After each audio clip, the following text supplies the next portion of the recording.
So hello guys, आप लोगों का TWS यूट्यूब चैनल पर बहुत बहुत स्वागत है।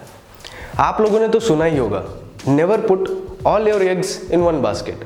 अगर मैंने पूछा कि इसका मतलब क्या होता है और अगर आप स्टॉक मार्केट में इन्वेस्ट करते हैं तो आपका जवाब यही होगा कि अपने सारे पैसे एक ही स्टॉक में ना लगाते हुए और भी कई स्टॉक्स में डाइवर्सिफाई करना चाहिए। यहाँ तक सही है और वो करना भी चाहिए, लेकिन ये चीज़ वहीं तक सीमित नहीं, बल्कि इसका सही मतलब ये होता है कि अपना सारा पैसा स्टॉक मार्केट में न लगाते हुए और भी कई इंस्ट्रूमेंट्स में डाइवर्सिफाई करना चाहिए। अब वो कुछ भी हो सकता है, रियल इस्टेट, FD, सेविंग्स और बॉन्ड्स। रियल इस्टेट तो आपको पता ही है, FD आपकी फेवरेट जगह है पैसे रखने के लिए।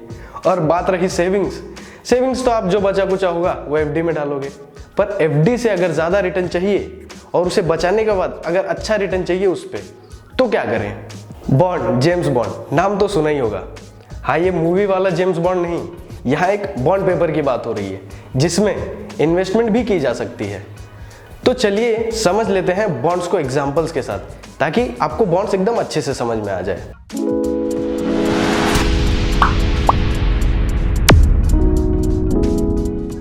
पहले समझ लेते हैं बॉन्ड की definition. It is a fixed income security which allows a lender to lend a predetermined amount of funds to be eligible for interest on those funds। समझ आया? नहीं आया होगा तो आगे डेफिनेशन को और अच्छे से समझेंगे। पहले बॉन्ड को एक एग्जाम्पल के साथ समझ लेते हैं, जैसे कि आपको समझने में और आसानी हो जाएगी। बॉन्ड काम कैसे करते हैं? बॉन्ड एक प्रकार का सिक्योरिटी है जो गवर्नमेंट और कंपनीज द्वारा इन्वेस्टर्स को बेचकर फंड्स कलेक्ट करने का काम करती है। बॉन्ड सेलर के नज़रिए से बॉन्ड बेचना मतलब पैसे उधार लेने का एक तरीका है, और वहीं पर बॉन्ड्स बायर की नज़रिए से बॉन्ड खरीदना मतलब एक इन्वेस्टमेंट का तरीका है। इन्वेस्टमेंट कैसे? क्योंकि यहाँ पर बायर्स को गारंटी दी जाती है कि आपका पैसा निर्धारित समय पर लौटाया जाएगा और उसी के साथ आपको इंटरेस्ट भी दिया जाएगा उन पैसों पर। काम समझ में आ गया? अब देख लेते हैं एक एग्जाम्पल, जिससे कि बॉन्ड्स आपके दिमाग में हमेशा के लिए समझ जाएगा। समझ लीजिए एक XYZ कंपनी है, उसे एक फैक्ट्री को एक्सपांड करना है, यानी कि बड़ा करना है। यहाँ पर उसे 100 करोड़ की ज़रूरत है। अब यहाँ पर वो दो काम कर सकती है, या तो वो IPO ले आए या तो किसी बैंक से लोन ले ले। लेकिन कंपनी को ना ही अपनी शेयर होल्डिंग कम करनी है, ना ही बैंक से 12% पर लोन चाहिए। तो यहाँ पर कंपनी इशू करती है एक बॉन्ड, 100 करोड़ का बॉन्ड।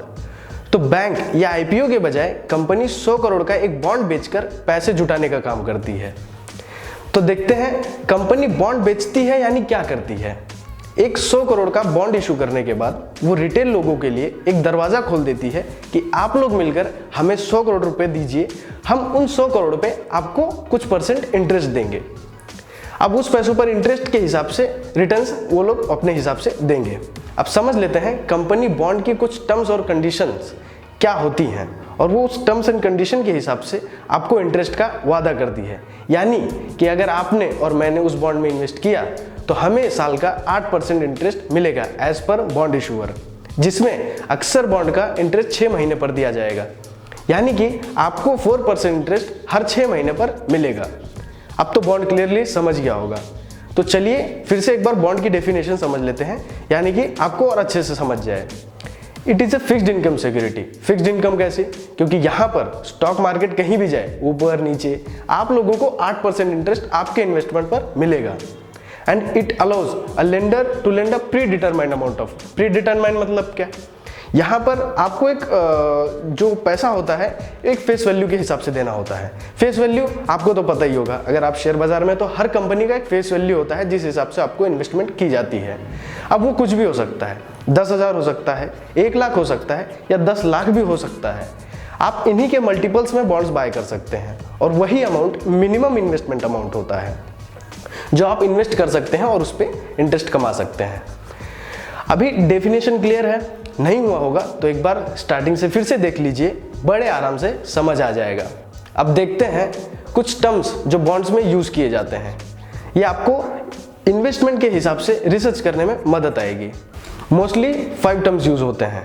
वो है पहला फेस वैल्यू, दूसरा द कूपन रेट, तीसरा द कूपन डेट, चौथा द मैच्योरिटी डेट और पांचवा द इशू प्राइस। उसमें से फेस वैल्यू तो आपको पता ही होगा। अगर आपको फेस वैल्यू पर डिटेल वीडियो चाहिए तो कमेंट्स में ज़रूर बताइए, हम फेस वैल्यू पर अच्छे से वीडियो बनाएंगे जिससे कि आपको फेस वैल्यू आराम से समझ में आ जाएगा। अगला मोस्ट इंपॉर्टेंट टर्म है कूपन रेट। कूपन रेट का सिंपल मीनिंग है इंटरेस्ट रेट, आप लोगों को आपके इन्वेस्टमेंट पर मिलेगा। और थर्ड है the coupon date. The coupon date मतलब आपको डिसाइडेड डेट पर इंटरेस्ट पे किया जाएगा। ये जो डेट होता है ये बॉन्ड इश्यूअर डिसाइड करते हैं कि आपको इंटरेस्ट कब और कैसे पे किया जाएगा।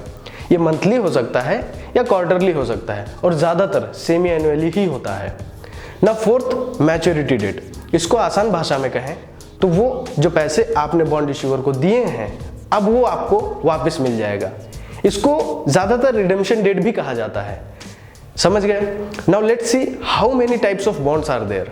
मेनली 5 तरह के बॉन्ड होते हैं, ट्रेजरी, सेविंग्स, एजेंसी, म्युनिसिपल और पांचवा कॉरपोरेट। अभी देख लेते हैं कुछ अच्छे टैक्स फ्री बॉन्ड्स जो इंडिया में अवेलेबल हैं इन्वेस्टमेंट के लायक। अभी आपको चार्ट दिखाई दे रहा होगा, उसमें से हुडको N2 सीरीज का इसका इंटरेस्ट रेट है 8.2% जो कि हर साल मार्च में मिलेगा और इसकी एक्सपायरी है यानी कि मैच्योरिटी डेट 2027 मार्च में इसकी एक्सपायरी रहेगी। और ऐसे ही कुछ आपको स्क्रीन पर दिख रहे होंगे जो आप स्क्रीनशॉट ले सकते हैं या नोट डाउन कर सकते हैं। और सबसे ज़्यादा इंपॉर्टेंट, ये जितना भी इंटरेस्ट आप कमाओगे वो टैक्स फ्री रहेगा, आपको 1 रुपया टैक्स भरना नहीं है वो 60% पे। अगर आप लोगों को वीडियो चाहिए कि बॉन्ड्स बाय और सेल कैसे करते हैं तो कमेंट कीजिए, yes we want that video. हम बॉन्ड्स पर बाय और सेल कैसे करते हैं उस पर डिटेल वीडियो बनाकर लेकर आएंगे आपके सामने। तो आज के लिए बस इतना ही, मिलते हैं अगले वीडियो में कुछ नए टॉपिक के साथ। धन्यवाद।